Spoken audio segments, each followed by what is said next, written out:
during our life, we learn that a condition we call suffering is triggered by certain situations, and it is strongly linked to the thoughts and emotions that are driven by it. But not every thought will involve emotions or make us suffer. So question is, which thoughts are responsible for this condition?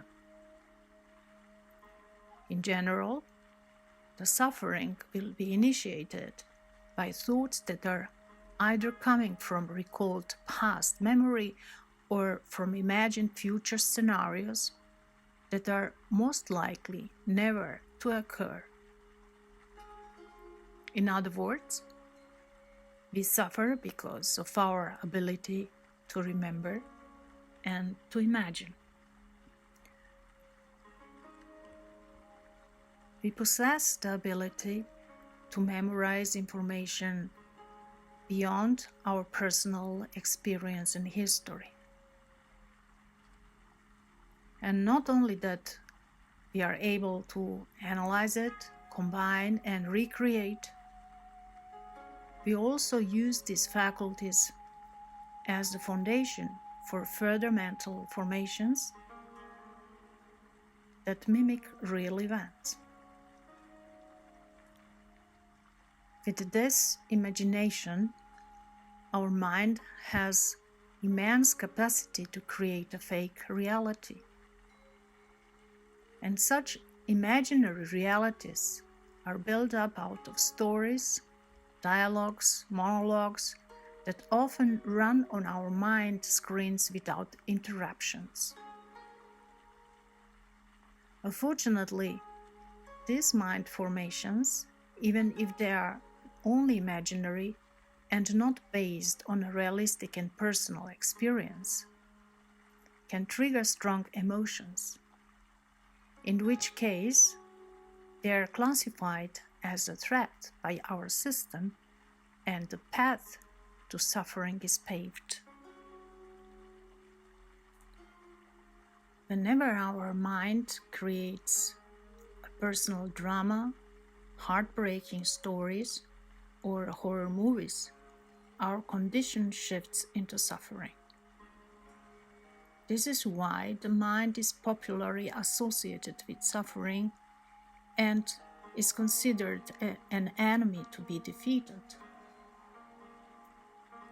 But the mind is not the only one to be held accountable.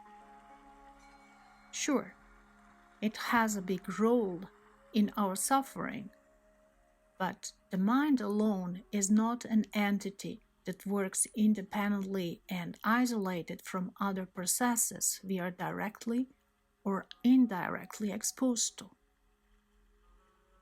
The memorized information that feeds the mind is distributed throughout our entire body, in our muscles, fluids, cells, in our DNA.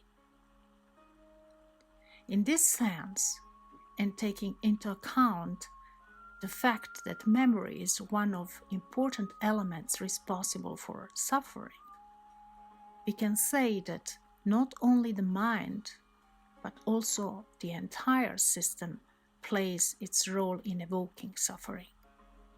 In short, our ability to receive, store, analyze, and transform information, our ability to load this information with the energy of the accompanied emotions, our ability to recreate and imagine stories out of these elements and to produce loops of the repetitive thoughts, our ability to create automatization or retrieve response pathways are tools that induce our suffering. So it is not an event itself, it is not a pain, not a thought, and not an emotion in itself and independent. It is the whole system that is responsible for suffering. If any of those elements or systemic pathways were missing, the entire experience of suffering would change, transform, or even cease. When we grasp this, we will understand that although the mind plays a prominent role in suffering, the roots of suffering are much deeper. We will also understand why the holistic approach designed to penetrate all levels is essential to ending the suffering. And we need to take this into account when adopting ancient practices into the modern world. Unfortunately, at the current level of human consciousness, most people still perceive life through the dualistic view. The view that separates me from others, internal from external, and body from mind. Such a perception makes them accuse others of personal and general suffering, or makes them believe that suffering can only be eliminated by improving material conditions or by simply conquering the mind. But only when the illusion of separation disappears, the suffering can also disappear. And the illusion truly disappears only after awakening. Already Buddha has stated that suffering remains an integral part of human life until enlightenment is realized and ceases only after that. So if you want to liberate yourself from suffering, you have to consider it as it is, much deeper and more complex than isolated effect due to external events, people, or our thought processes. Suffering is not limited to our external circumstances, our past experiences, or our head, our brain, and our mind. It is integrated in every part of us. That means if we suffer, it is not only because the world treats us unfairly, and not because everything is only in our heads.